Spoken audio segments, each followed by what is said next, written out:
ang kamahinungdanon sa Belen ning panahon sa Pasko pinaagi sa atong pakighinabi kang USC Sociology Anthropology Professor Dr. Zona Saniel Amper. Mayong buntag Dr. Zona ug welcome dinhi sa GMA Regional TV Live. May buntag.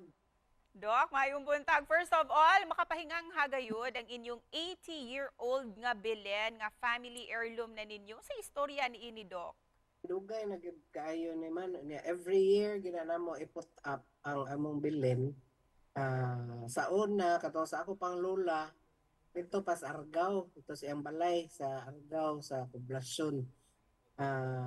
Dayon katong murag tiguang-tiguang na siya gamay patong na siya mga hapit na ito siya 70 nga anak. Gipasa niya sa akong mama kay maglisod na daw siya buhat kay siya ra tiguang na siya ana. So ang tanan nga ibutang sa bilin gida dire sa Cebu City sa among balay sa kong mama sa St. Jude Acres sa Bulacau. So sukad mga 1978 siguro to or 79 di lang kay ko sure kanang diha na sa Bulacau gid mo gi-display.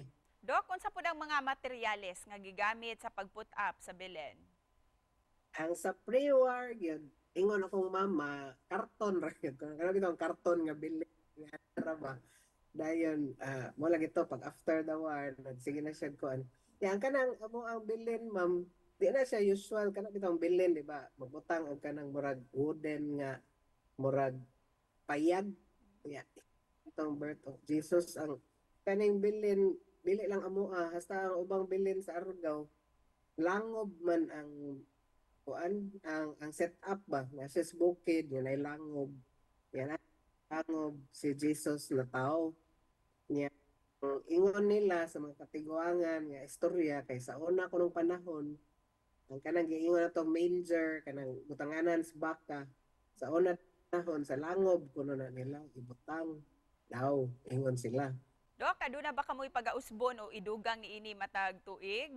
Og unsa to siyang original nga bilin sa kong lula, murag mao gyud mo ang buhaton kada tuig kay mo na palitan kanang naay uban nga kay mo lang kitawong giingon duha ka plywood biya sa una on ang bilin na so dako kay ang bukid biya ang syudad dako kaayo niya nga et cetera nga kanang wa na labot sa Christmas ba kanang ipamutang niya ay mga animals ko no kay na daw farm yan sa to na ay mga kabayo nga kanang nagdagan sa karsada mga ano ba unya na ay mga musikero nga nagtokar dito sa luyo sa temple.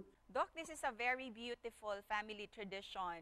Unsa ka mahinungdanon, Doc, nga ipadayon ni ninyo nga tradisyon matag tuig? Ang una gyud kay kanang gadipik gyud siya sa Christmas no sa unsay istorya behind sa Christmas ang ano mag-celebrate tag Christmas kay para sa birth ni Jesus. Doc, para kanimo, how has this Belen represent Argao?